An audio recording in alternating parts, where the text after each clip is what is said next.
මෙම සාකච්ඡාවෙන් පැහැදිලි කරනවා සෝබාදහමේ අවසානයේ යථාර්ථයත් ඒ වගේම සෝබාදහමේ අවසානයේ යථාර්ථයෙන් ඔබට තිබෙන යථාර්ථයත් මූලික වශයෙන් ප්‍රශ්න පහක් සම්බන්ධ කරගෙන පළවෙනි ප්‍රශ්නය තමයි මිනිසා යනු කවුද? දෙවන ප්‍රශ්නය තමයි සැබෑ මම කියන්නේ කවුද? තුන්වෙනි ප්‍රශ්නය තමයි සැබෑ මමට වර්තමානයේදී සිදුවන්නේ කුමක්ද? හතරවෙනි ප්‍රශ්නය තමයි සැබෑ මමට එසේ සිදුවන්නේ ඇයි? පස්වෙනි ප්‍රශ්නය තමයි සැබෑ මම අවබෝධය බවට පත්වී සදාකාලික සුවයට පත්වෙන්නේ කෙසේද? මෙම සියලුම ප්‍රශ්න පැහැදිලි කර දෙනු ලබන්නේ මා පිළිබඳව කරපු අත්හදා බැලීම් සහ විශ්ලේෂණය කිරීම පදනම් කරගෙනයි සියලුම සාකච්ඡා කරුණු පදනම් වී ඇත්තේ ස්වභාව ධර්මයේ අවසානයේ යථාර්ථය සහ ස්වභාව ධර්මයේ අවසානයේ යථාර්ථයට බැහැරින් නැති යථාර්ථයේ විනිවිදව දැකීමෙන් සහ අවබෝධ කිරීමෙන් මෙම සොයා ගැනීම අන් අයගේ ප්‍රයෝජනය සඳහා තමයි බෙදාගන්නේ. මෙම මාර්ගයේ සොයාගෙන යන අන් අයට මෙය මාර්ගෝපදේශකයක් වන බව සහතිකයි. පළමු සහ දෙවන ප්‍රශ්න එකට අරගෙන කතා කිරීම වැදගත්.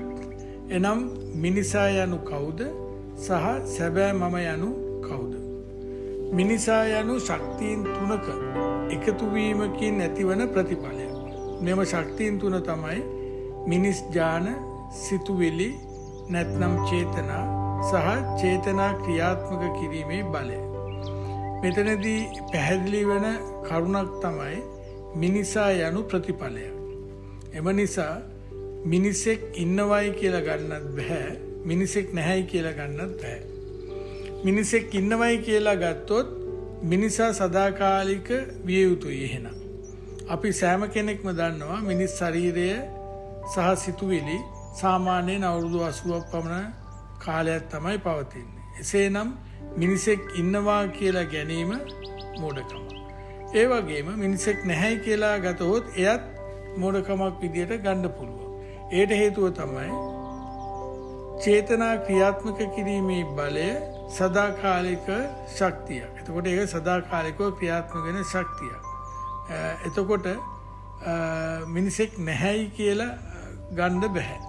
ඒ වගේම මිනිස් සිරුරක් කියන එකක් තියෙනවා, මොලයක් කියන එකක් තියෙනවා, සිතුවිලි කියන දේවල් තියෙනවා. එතකොට මිනිසෙක් නැහැයි කියලා ගන්නත් බෑ. ඒ නිසා මෙතෙන්දී පැහැදිලි කරගත යුතු කරුණු කීපයක් තියෙනවා. පළමු කරුණ තමයි මිනිස් ශරීරය සහ එහි සිතුවිලි తాවකාලිකයි. අපි සෑම දෙනාම දන්නවා අපිට කිසිම දැනුමක් නැහැ ගිය ආත්මවල අපි කෙසේ සිටියාද කියන එක. දොස්තර කෙනෙක් විදියටද හිටියේ, ඉංජිනේරුවෙක් විදියටද හිටියේ, ජනාධිපතිවරයෙක් විදියටද හිටියේ, කුලීකරුවෙක් විදියටද හිටියේ.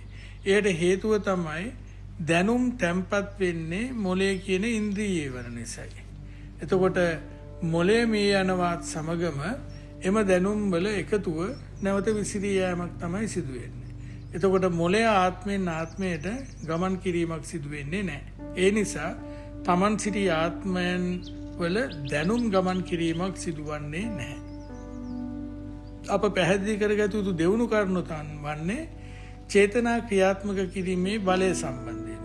චේතනා ක්‍රියාත්මක කිරීමේ බලය සදාකාලික ශක්තියක්. මෙම ශක්තිය මූලික ශක්තියක් වන අතර මෙයට උපතක් හෝ මරණයක් අදාළ වෙන්නේ නැහැ. චේතනා ක්‍රියාත්මක කිරීමේ බලය තමයි සැබෑ මම කියලා අපිට ගන්න වෙන්නේ. එතකොට සැබෑ මම තුල විවිධාකාර චේතනා තියෙනවා. උදාහරණ විදිහට ආසාව, වෛරය, බය, මානය, ඊර්ෂ්‍යාව, සැකය මේවා සමහරක්. සාමාන්‍ය පුද්ගලයෙකුට තේරෙන්නේ මිනිසයා කියලා කියන්නේ එක් ශක්තියක් බවයි. එයට හේතුව තමයි මිනිසා යනු කවුද පිළිබඳ සෙවීමට උත්සාහයක් නොදැක්වීම. තේරෙන්නේ ශරීරයේ ක්‍රියාත්මක වෙනවා කියන එක විතරයි. ඒ අනුව නිවීම ලබන්නේ චේතනා ක්‍රියාත්මක කිරීමේ බලය. මොකද తాවකාලික ශක්ති දෙකකට නිවීමක් ලබන්න බෑ. එතකොට සදාකාලිකව තියෙන ශක්තියට තමයි නිවීම කියන එක ලබන්නේ. අපි දැන් බලමු මෙම ශක්ති තුන සම්බන්ධ වීමේ ක්‍රමය. සැබෑමම නැතිනම් චේතනා ක්‍රියාත්මක කිරීමේ බලය සිතුවිලි හරහා භෞතික ලෝකයට සම්බන්ධ වී භෞතික ලෝකයේ ආස්වාදනයන් වින්දනය කරමින් ක්‍රියාත්මක වීම තමයි වෙන්නේ. සැබෑමම සිතුවිලි හසුරුවන අතර සිතුවිලි වලට අනුව මොළයේද ඇස කන නාසය දිව සහ ලිංග අවයවයන්ද ක්‍රියාත්මක වීම තමයි සිදුවෙන්නේ. සාරාංශයක් ලෙස අපි බැලුවොත් සැබෑමම නැත්නම් චේතනා ක්‍රියාත්මක කිරීමේ බලය සිතුවිලි හරහා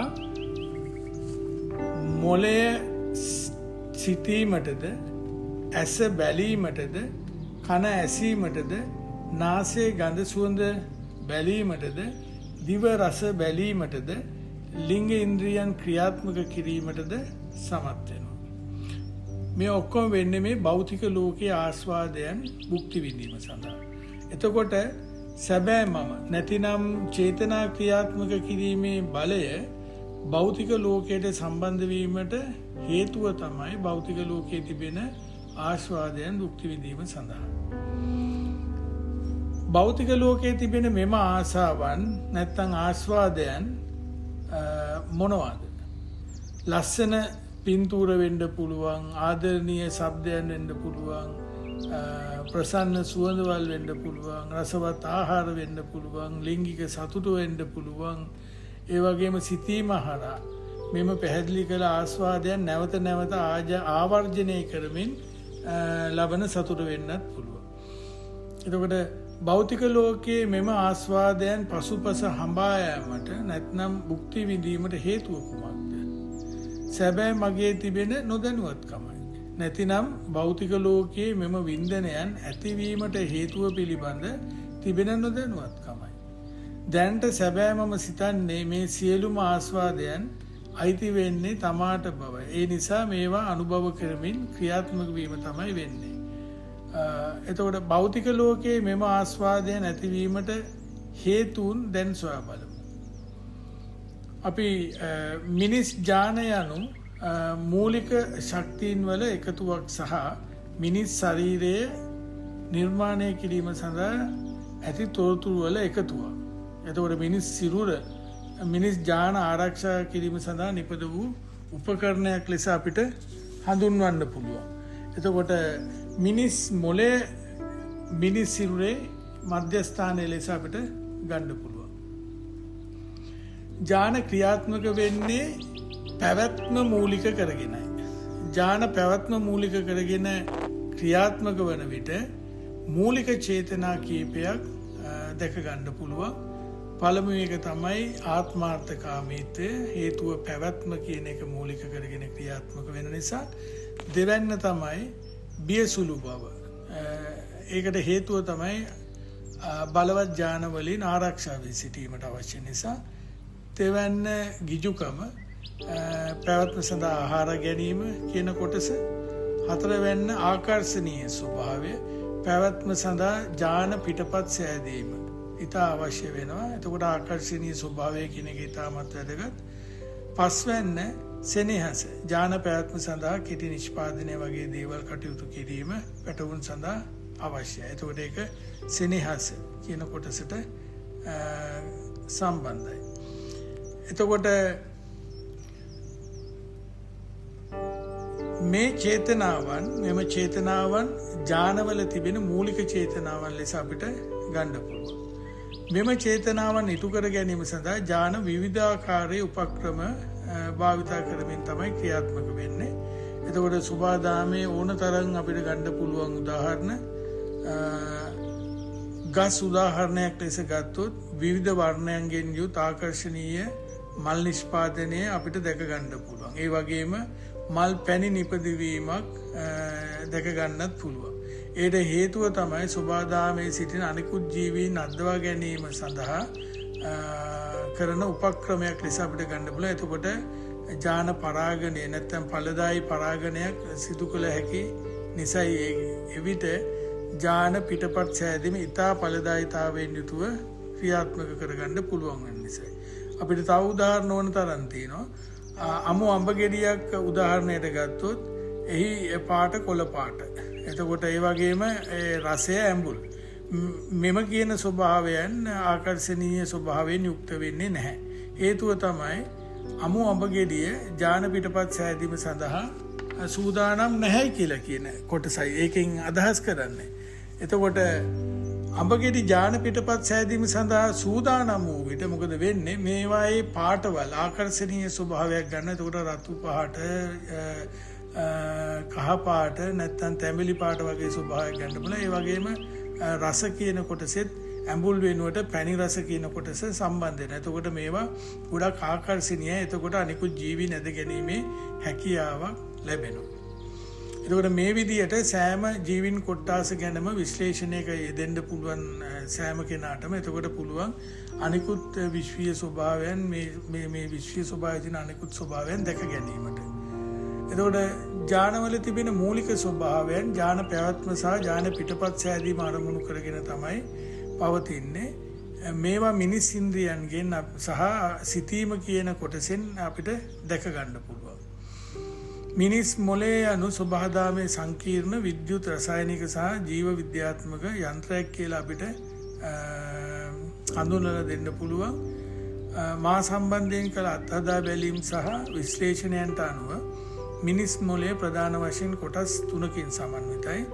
එතකොට පළවෙනි කොටස් 2 යාන්ත්‍රිකව ක්‍රියාත්මක වෙනවා. එතකොට තුන්වෙනි කොටස චේතනාවන් අනුව තමයි ක්‍රියාත්මක වෙන්නේ. එතකොට පළමු කොටස නිර්මාණය වී ඇත්තේ මිනිස් සිරුර රැක බලා ගැනීම සඳහාමයි. හුස්ම ගැනීම, රුධිර සංසරණය, ආහාර ජීර්ණය, ශක්තිය නිෂ්පාදනය කිරීම මේවා උදාහරණ ලෙස ගන්න පුළුවන්. මෙම ක්‍රියාවලින් යාන්ත්‍රිකයි නැත්නම් සිතලා කිරීම අවශ්‍ය වෙන්නේ නැහැ කියන එකයි එකෙන් අදහස් කරන්නේ. එතකොට දෙවනි කොටස නිර්මාණය වී ඇත්තේ පැවැත්ම සහ ඥාන පිටපත් සෑදීම මූලික කරගෙනයි. එතකොට හදිසි අනුතුරු වලදී ක්‍රියාත්මක වීම, එතකොට ආහාර දකින්න විට වන ක්‍රියාත්මක වීම, පිරිමියෙකු සහ කාන්තාවක් එකිනෙකා දකින්නට සිදුවන ක්‍රියාත්මක වීම උදාහරණ ලෙස දක්වන්න පුළුවන්. එතකොට මෙම කොටසත් යාන්ත්‍රිකව ක්‍රියාත්මක වීම තමයි සිදු වෙන්නේ. නැත්නම් චේතනාවන්ගෙන් තොරව තමයි ක්‍රියාත්මක වෙන්නේ. එතකොට තුන්වෙනි කොටස ක්‍රියාත්මක වෙන්නේ චේතනා පදනම් කරගෙනයි. අපි මොළයට කොන්දේසි ලබා දෙන විට මොළයේම කොන්දේසි පදනම් කරගෙන ප්‍රතික්‍රියා දැක්වීම සිදු කරයි. එතකොට ඇස, කන, නාසය, දිව, ශරීරය මගින් ලබා ගන්නා තොරතුරු මොළයේ රඳවා තිබෙන කොන්දේසි වලට පටහැනි නම් ගැටීම නැත්නම් අකමැත්ත නැත්නම් කේන්තිය කියන කොටස් නිර්මාණය වෙනවා. හේතුව මෙම දත්තයන් අසමාන නිසායි. ඒ වගේම මෙම ලැබෙන තොරතුරු මොළයේ රඳවා තිබෙන තොරතුරු වලට සමානකමක් දැක්වුවොත් එතකොට ඇලීමක් නැත්නම් කැමැත්තක් ආසාවක් කියන කොටස් ඇති කරනවා. හේතුව මෙම දත්ත සමාන නිසායි. එතකොට මොළය ක්‍රියාත්මක වෙන්නේ හරියට නිකන් අර යන්ත්‍රයක් වගේ තමයි මොළය ක්‍රියාත්මක වෙන්නේ. මේ පැහැදිලි කර ගැනීම සඳහා අපිට තව උදාහරණයක් ගන්න පුළුවන්. අපි හිතමු තම බිරිඳ හෝ ස්වාමි පුරුෂයා අසල්වැසියා සමග කතා කර ඉන්නවා. අපි හිතමු තම බිරිඳ හෝ ස්වාමි පුරුෂයා අසල්වැසියා සමග කතා කර ඉන්නවා. මේක දැක්කම තමන් තුළ ඇති වෙන චේතනාවන් මොනවද කියලා අපිට බලන්න පුළුවන්. කෙනෙක්ට එන්න පුළුවන් සැකය, තව කෙනෙක්ට කේන්තිය, තව කෙනෙක්ට ආසාව, තව කෙනෙක්ට ඊර්ෂ්‍යාව. මේ වගේ දේවල් ඇති වෙන්න පුළුවන්. මේ පුද්ගලයාගෙන් පුද්ගලයාට මොකද වෙන්නේ? වෙනස් වෙනවා. කොහොමද මේ චේතනාවන් නිර්මාණය වෙන්නේ තමා තුළ? අන්න ඒක තමයි අපිට ඊළඟට බලන්න තියෙන්නේ. අපි බලමු කොහොමද සැකය නිර්මාණය වෙන්නේ කියලා. සැකය නිර්මාණය වෙන්නේ සහකරු හෝ සහකාරිය කතා කරන්නේ මොනවද කියලා දන්නේ නැති නිසායි. ඒ කියන්නේ තමන්ට ප්‍රමාණවත් තොරතුරු නැහැ, මොළයට ප්‍රමාණවත් තොරතුරු නැහැ මේවා ගම්මේ කරගන්න. එතකොට ඒක නිසා මොළය විසින් මොකද කරන්නේ? මේ සැකය කියන කොටස ක්‍රියාත්මක වෙනවා. එතකොට අපි කේන්තිය උදාහරණයකට තව ගමු. එතකොට මේ කේන්තිය කියන කොටස කොහොමද ඇති වෙන්නේ? අපි හිතමුකෝ ඔබේ අසල්වැසියා ගැන ඍණාත්මක අදහස් මේ වන විට ගබඩා කරලා තියෙනවයි කියලා තමන්ගේ මොලේ. එතකොට මොකද වෙන්නේ? දැන් තමන් දකින්නකොට තමන් කැමති නැති දෙයක් තමන්ගේ භාර්යාව ස්වාමි පුරුෂයා කතා කරනවා දකින්නකොට අකමැති දෙයක් තමයි මෙතෙන්දි වෙන්නේ. එතකොට දැන් ඇතුලේ තියෙන ඍණාත්මක අදහස් අසල්වැසියා ගැන. එතකොට මොකද වෙන්නේ?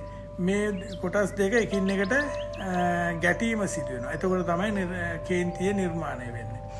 එතකොට ඒ වගේම ආසාව නැත්තම් කැමැත්ත කියන කොටස් අපි හිතමු අසල්වැසියා ගැන ධනාත්මක අදහස් මේ වන විට ගබඩා කරගෙන තියෙනවා නේද? එතකොට කැමැත්ත ආසාව කියන කොටස් තමයි ක්‍රියාත්මක වෙන්නේ මොලේ කියන ඉන්ද්‍රිය තුලින්. එතකොට අපි හිතමු ඊළඟට ඊර්ෂ්‍යාව. එතකොට Taman ගැන අදිමානයකින් නැත්නම් මමත්වයෙන් යුතු අදහස් ගබඩා කරලා තියෙනවා නම් එතකොට ඊර්ෂ්‍යාව කියන කොටස තමයි ක්‍රියාත්මක වෙන්නේ. එතකොට අපි හිතමුකෝ ඔබගේ මොලේ අපි හිතමු සිදුවන යථාර්ථය මෙන්න මෙයයි. ඔබගේ මොලේ සිදුවන යථාර්ථය පැහැදිලිවම මෙන්න මේකයි. මෙම යථාර්ථය දැක ගැනීමට අපි තුල කොච්චර දුරට සංසුන්භාවයක් තියෙනවද කියන එක තමයි ඊළඟට තියෙන ප්‍රශ්නේ. දැන් මේ කියන කොටස් ඔක්කොම මොලේ තුල තමයි ක්‍රියාත්මක වෙන්නේ. එතකොට Taman තුල කොච්චර සංසුන්භාවයක් තියෙනවද මේ කියන කොටස අවබෝධ කර ගැනීමට. මෙම සංසුන්භාවය කියන එක නැති වී තිබෙන්නේ දැනට චේතනා ක්‍රියාත්මක වෙන නිසායි. ඒ කියන්නේ සෑහෙන චේතනා ප්‍රමාණයක් තියෙන නිසා මේ සංසුන්භාවය කියන එක නැති වෙලා ගිහිල්ලා තියෙනවා. අපි සාමාන්‍ය පුද්ගලයෙක් ගත්තොත් මොලේ මගින් ලබා දෙන මෙම චේතනාවන් ක්‍රියාත්මක කරමින් ජීවත් වෙන්නේ. නැතිනම් මෙම චේතනා සක්‍රිය කරමින් තමයි ජීවත් වෙන්නේ. මේ මාර්ගයේ යන කෙනෙක් සම්පූර්ණ කළ පුද්ගලයෙකු මෙම චේතනාවන් ක්‍රියාත්මක නොකරයි. හේතුව තමයි මෙම චේතනාවන් නැතිවන අයුරු අවබෝධ කරලා තියෙන නිසා. නැත්නම් යථාර්ථය පදනම් කරගෙන යුතුයකම්ම වගකීම් කියන කොටස් තමයි ඒ කියන කෙනාගේ ඉතිරි කොටස් වෙන්නේ. ක්‍රියාත්මක වෙන කොටස් වෙන්නේ. අපි මේ උදාහරණයේදී අපි ගත්තොත් සාමාන්‍ය පුද්ගලයා සැකේ මූලික කරගෙන යා ක්‍රියාත්මක වෙනවා. සැකේ කියන එක මූලික කරගෙන සෑහෙන දුරකට ක්‍රියාත්මක වෙනවා. අනිත් තව කෙනෙක් කේන්තිය කියන එක මුල් කරගෙන ක්‍රියාත්මක වෙනවා. තව කෙනෙක් ආසාව මුල් කරගෙන ක්‍රියාත්මක වෙන්න පුළුවන්. ඒ වගේම අනිත් කෙනා ඊර්ෂ්‍යාව මුල් කරගෙන ක්‍රියාත්මක වෙන්න පුළුවන්. ඒ කියන්නේ මේ සාමාන්‍ය පුද්ගලයා මෙම චේතනාවන් ජීවත් කරනවා කියන එකයි එකකින් අදහස් කරන්නේ. කෙනෙක් චේතනා ක්‍රියාත්මක කිරීමේ බලය අවබෝධයට පත් කරලා තියෙනවා නම් එම චේතනා ක්‍රියාත්මක කිරීමේ බලය මෙම චේතනාවන් ජීවත් කරවන්නේ නැහැ කවදාවත්. එතකොට ඒවට ජීවයක් ලැබලා දෙන්නේ නැහැ ඒ චේතනාවන්ට. ඒට හේතුව තමයි එම චේතනා ක්‍රියාත්මක කිරීමේ බලය සෝබාදාමෙන් ඔබට ගමන් කර ඇති නිසායි. එතකොට සෝබාදාමේ අන්තිම යථාර්ථය තමයි මේ චේතනාවන් කියලා කියන්නේ. නැතිනම් අපිට තව විදිහකට කියන්න පුළුවන් චේතනාවන්ම තමයි සෝබාදාමේ අන්තිම යථාර්ථය කියලා කියන්නේ. එතකොට අවබෝධයට පත් බලය ලෙස පවතිනවා. එතනින් එහාට ක්‍රියාත්මක වීමක් සිදු වෙන්නේ නැහැ. මේ මාර්ගයේ සෝබාදාමෙන් ඔබට ගමන් කිරීමක් තමයි මේ මාර්ගයේ වැටලා තියෙන්නේ. සෝබාදහමෙන් ඔබට ගමන් කිරීම තමයි වෙන්නේ. එතකොට අපි දැන් බලමු සිතුවිලි කියන්නේ මොනවද කියලා. සිතුවිලි යනු චේතනා වෙන්න පුළුවන්, අදහස් වෙන්න පුළුවන්, මතයන් වෙන්න පුළුවන්, නිගමනයන් වෙන්න පුළුවන්, හෝ ප්‍රකාශනය වෙන්න පුළුවන්. එතකොට මේ සිතුවිලි ඇතිවන ආකාර මොනවද? අපි ගත්තොත් එහෙම අපිට ඥාන වලින් සිතුවිලි ඇති වෙන්න පුළුවන්. ඒ වගේම ඉන්ද්‍රියයන්ගෙන් ලබා ගන්න දැනුම් වලට ප්‍රතිචාර ලෙස සිතුවිලි ඇති වෙන්න පුළුවන්. ඒ වගේම සිතීමේ ක්‍රියාවලිය හරහා සිතුවිලි ඇති වෙන්න පුළුවන්. ඒ වගේම චේතනා ක්‍රියාත්මක කිරීමේ බලය හරහා සිතුවිලි ඇති වෙන්න පුළුවන්. තවත් ක්‍රම කීපයක් තිබෙනවා සිතුවිලි ඇති වෙන. ඒවා මේ මාර්ගයේ ප්‍රගුණ කළ පසු දැකලා දැනගෙන යන්න පුළුවන්. එතකොට මේ පළමු සහ දෙවන ක්‍රමයට ඇතිවන සිතුවිලි මොලේ පළමු සහ දෙවන කොටස් වලට අදාළව තමයි වෙන්නේ. එතකොට මෙහිදී එක විශේෂයක් තියෙනවා. මේ දෙවන ක්‍රමයට ඇතිවෙන සිතුවිලි මොලේ තුන්වන කොටසටද අදාළව. ඒ කියන්නේ මේ ඉන්ද්‍රියයන්ගෙන් ලබා ගන්න දැනුම හරහා ඇතිවන ප්‍රතිචාරයන් ඒක මොලේ දෙවනි කොටසිනුත් වෙන්න පුළුවන්, මොලේ තුන්වෙනි කොටසිනුත් වෙන්න පුළුවන්. ඒ මොලේ දෙවනි කොටසෙන් සිදු වෙන්නේ ඒක ඊටාම යාන්ත්‍රිකව ක්‍රියාත්මක වෙන කොටසක්. ඒ කියන්නේ හදිසි අවස්ථාවලදී ක්‍රියාත්මක වෙන කොටසක්. එතකොට මොලේ තුන්වෙනි කොටසෙන් සිදුවෙන්නේ ඒ කියන දැනුම් සිතුවිලි හරහා ඒ සිතුවිලි ක්‍රියාත්මක වීම හරහා තමයි තුන්වෙනි කොටසෙන් සිදුවෙන්නේ. එතකොට තුන්වන සහ හතරවන ක්‍රමයට ඇතිවන සිතුවිලි නැත්තම් මේ සිතීමෙන් සහ නැත්නම් අපිට ගන්න පුළුවන් චේතනා ක්‍රියාත්මක කිරීමේ බලය හරහා ඇතිවන සිතුවිලි මොලේ තුන්වන කොටසට තමයි අදාළ වෙන්නේ. එතකොට මේ මාර්ගයේදී වැදගත් වෙන්නේ මේ තුන්වන සහ හතරවෙනි ක්‍රමයට ඇතිවන සිතුවිලි මෙම ක්‍රමයෙන් ඍජුවම සැබෑ මට නැත්තම් චේතනා ක්‍රියාත්මක කිරීමේ බලයට තමයි සම්බන්ධ වෙන්නේ. මොලේ පළමු සහ දෙවන කොටස් වලින් ඇතිවන සිතුවිලි යාන්ත්‍රිකයි කියලා අපිට ගන්න පුළුවන්. මම ඒක කිව්වා.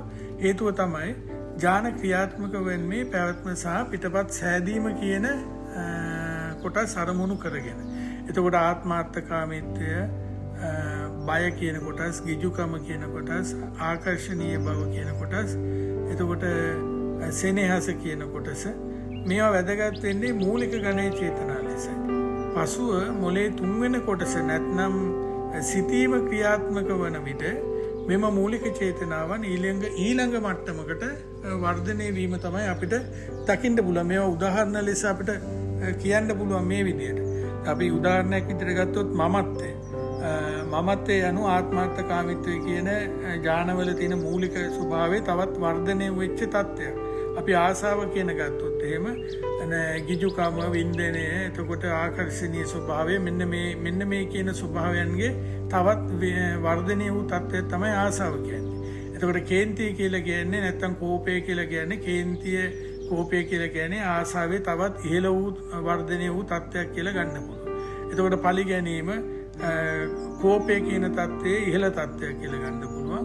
ඊර්ෂ්‍යාව කියන එක ගත්තොත් එimhe ඊර්ෂ්‍යාව කියලා කියන්නේ මමත්වයේ තවත් ඉහළ තත්ත්වයක් කියලා ගන්න පුළුවන්. එතකොට වංචාව කියලා ගත්තොත් වංචාව කියන එක මමත්වයෙන් වෙන්න පුළුවන්. ආසාවේ ඉහළ තත්ත්වයක්, කේන්තියේ ඉහළ තත්ත්වයක්, ඊර්ෂ්‍යාවේ ඉහළ තත්ත්වයක් මේ ආදි වශයෙන් උදාහරණ ලෙස දෙන්න පුළුවන්. ඒ වගේම තාර්කිකත්වය කියලා ගත්තොත් තාර්කිකත්වය කියලා කියන්නේ සිතීමේ තවත් ඉහළ තත්ත්වයක් කියලා ගන්න පුළුවන්. ඒ වගේම යථාර්ථය කියන්නේ මොකක්ද කියලා යථාර්ථයත් යන්නේ තාර්කිකත්වයේ ඉහළ තත්ත්වයක් කියලා ගන්න පුළුවන්. එතකොට ප්‍රඥාව කියලා කියන්නේ මොකද්ද? ප්‍රඥාව කියන්නේ යථාර්ථයේ තවත් ඉහළ තත්ත්වයක්. එතකොට ආදරය කියන්නේ මොකද්ද? ප්‍රඥාවේ තවත් ඉහළ තත්ත්වයක් කියලා අපිට ගන්න පුළුවන්. ඒ වගේම නැත්තම් සෙනෙහස කියන මූලික ඥාන චේතනාවේ තවත් ඉහළ තත්ත්වයක් කියලා ගන්නත් පුළුවන්. එතකොට මෙම සියලුම චේතනාවන් වල එකතුව තමයි සැබෑ මම කියලා කියන්නේ. එතකොට මෙම චේතනාවන් දැඩිව පවතින නිසායි චේතනාවන් ක්‍රියාත්මක කිරීමේ හැකියාව ලැබී තියෙන්නේ. එතකොට එම නිසා එම චේතනා ක්‍රියාත්මක කිරීමේ බලය ලෙස හැඳින්වන්න පුළුවන් අපිට. එතකොට මේට හේතුව තමයි චේතනාවන් ඇතිවන ආකාරය නොදන්නකමයි. නැතහොත් මෙම චේතනාවන් අයිතිවන්නේ භෞතික ලෝකයට බව නොදන්නාකමයි. දැනට මේ සෑම චේතනාවක්ම තමන්ගේ කරගෙන ක්‍රියාත්මක වීම තමයි සිදුවෙන්නේ. එතකොට අපි දැන් පැහැදිලි කරගමු සැබෑ මම නැත්නම් චේතනා ක්‍රියාත්මක කිරීමේ බලය කොහොමද අවබෝධයම බවට පත්වෙන්නේ සහ සදාකාලික සුවයට පත්වෙන්නේ කියලා. මා සඳහන් කළ පරිදි මිනිසා යනු ශක්තියින් තුනක ප්‍රතිඵලයක්. එනම් මිනිස් ඥාන, සිතුවිලි සහ චේතනා ක්‍රියාත්මක කිරීමේ බලයයි. මිනිස් ඥාන සහ සිතුවිලි වල සැබෑ මම කියලා කෙනෙක් සොයාගන්න බෑ. මේවා తాවකාලික ශක්තියින් විදිහට තමයි පවතින්නේ.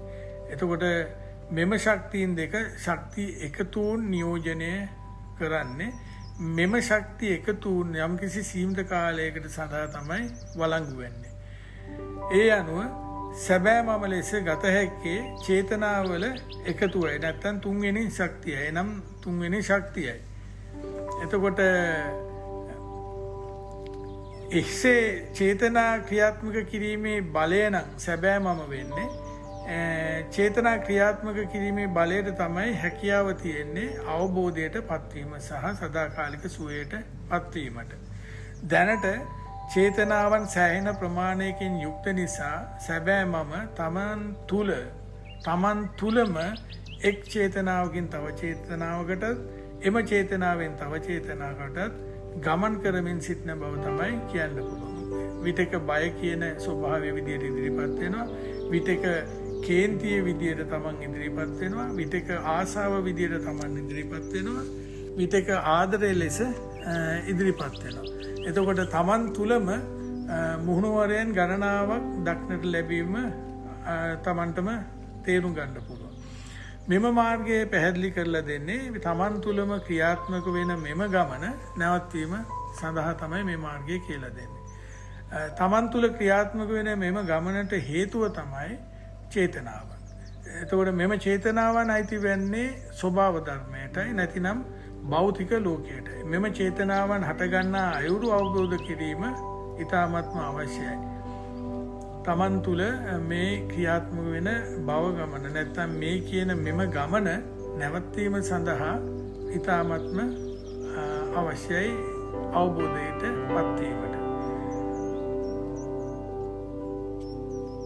අවබෝධයට පත්වීමට නම් සෑම කෙනාගේම හැසිරීම අනිවාර්යෙන්ම අධ්‍යයනය කිරීම ඉතාමත්ම අවශ්‍ය වෙනවා. එතකොට මේ අධ්‍යයනය කිරීමෙන් එතකොට බලන්න පුළුවන් තමන් කොහොමද වෙනස් වෙන්නේ, තමන්ගේ ස්වභාවය කොහොමද වෙනස් වෙන්නේ, මේවට මේ වෙනස් වීමට හේතුන් මොනවද. එතකොට මේවා විශ්ලේෂණය කරලා දැක දැනගැනීම ඉතාමත්ම අවශ්‍ය වෙනවා. ඒ වගේම දැනට පවතින දැනුම අපි ගත්තොත් මේ දැනුම ඇවිල්ලා සමන්විත වෙන්නේ බාහිර ලෝකෙන් ගත්ත දැනුම්. නැත්නම් උදාහරණයක් විදිහට අනුන්ගෙන් ගත්ත අදහස්, නිගමනයන්, උපකල්පනයන් මේවා තමයි මේවල එකතුවක් තමයි දැනුම කියලා නැත්නම් මුලේ තැම්පත් කරගෙන තියෙන්නේ, ගබඩා කරගෙන තියෙන්නේ. එතකොට මේ තොරතුරු වල සත්‍ය අසත්‍යතාවය කවදාකවත් විමසලා බලලා නැහැ, විශ්ලේෂණය කරලා නැහැ. එතකොට දැනුමේ වැඩිපුරවම පවතින්නේ මොනවද? යථාර්ථවාදී නොවන කොටසක්. එතකොට මේ යථාර්ථවාදී නොවන කොටස ඉතාමත්ම ප්‍රබලයි. ඉතින් ඒ නිසා ඔබගේ එතකොට කොහොමද යථාර්ථය කොහොමද එතකොට අපි මේ දැනුම තුල නැත්නම් මේ මොලේ කියන ඉන්ද්‍රිය තුල ක්‍රියාත්මක කරවන්නේ? එතකොට ඒකට අවශ්‍ය වෙන්නේ අපගේ මේ ස්වභාවය වෙනස් වීමට හේතුව අපි හොයන්න පටන් ගන්නකොට මොකද වෙන්නේ? එතකොට අපිට මේ යථාර්ථවාදී දැනුම් කියන කොටස් ගොඩ නැගීමට ඔන්න පටන් ගන්නවා. එතකොට මේ පටන් ගන්නවත් එක්කම මේ පටන් ගැනීම එතනින් තමයි සිදු වෙන්නේ. එතකොට මොකද වෙන්නේ? යම් කිසි දිනක මේ යථාර්ථවාදී දැනුම් කොටස මොකද වෙන්නේ? යථාර්ථවාදී නොවන කොටස අභිබවා යනවා එක්තරා දවසකදී. අන්න ඒ දවසේ සිට අපිට කියන්න පුළුවන් දැනුම කියන එකේ නුවණ කියන කොටස ක්‍රියාත්මක වෙනවයි කියලා.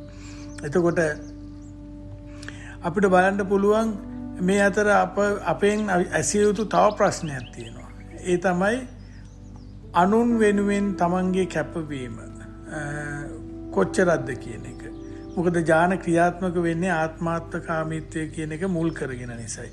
එතකොට අපිට හැකියාවක් තියෙනවද අන් අයගේ මූලික අවශ්‍යතා ඉටු කර දීමට, දායකත්වයේ සපයන්න. එතකොට මෙම උදව් කිරීම තමන්ගේ වාසිය තකානම් කරන්න. එතන ආදරේ කියන උතුම් අදහසක් නෑ එතන. එතකොට තමන්ගෙන්ම අහන්න ඕනේ මේ ප්‍රශ්න වලට උත්තර මොනවද කියලා. එතකොට අවබෝධය යනු භෞතික ලෝකයේ යථාර්ථයේ බුද්ධියත් නැත්තම් ආදරය කියන කොටස් දෙකේ එකතුවක ප්‍රතිඵලයක් තමයි අවබෝධය කියන්නේ. එතකොට භෞතික ලෝකයේ යථාර්ථයේ බුද්ධියත් නැත්තම් යථාර්ථයත් භෞතික ලෝකයේ යථාර්ථයත් ආදරය කියන කොටස් දෙකේ එකතුවේ ප්‍රතිඵලයක් තමයි අවබෝධය කියන්නේ. එතකොට කෙනෙක්ගේ චේතනා ක්‍රියාත්මක කිරීමේ බලය අවබෝධයටපත් වූ විට තමන් තුළ ක්‍රියාත්මක වන චේතනාවට ගිය ගමන නවතිනවා. එතකොට තව විදිහට කියනවා නම් භෞතික ලෝකයේ ආස්වාදයන් පසුපස හඹා යනවා කියන කොටස නවතිනවා. නැතහොත් චේතනා ක්‍රියාත්මක කරන බලය නොවෙනස් බලයක් විදියට පවතිනවා සදාකාලිකව. ඒක තමයි පැහැදිලි කරන්න දෙන්නේ. එතකොට මොලේ ක්‍රියාකාරී ස්වභාවයේ පවතින විට තමයි මේ සෑම දෙයක්ම සිදු කරන්න ඕනේ. ඒකට හේතුව තමයි සිතීම කළ හැක්කේ මිනිස් මොලයක් හරහා පමණයි.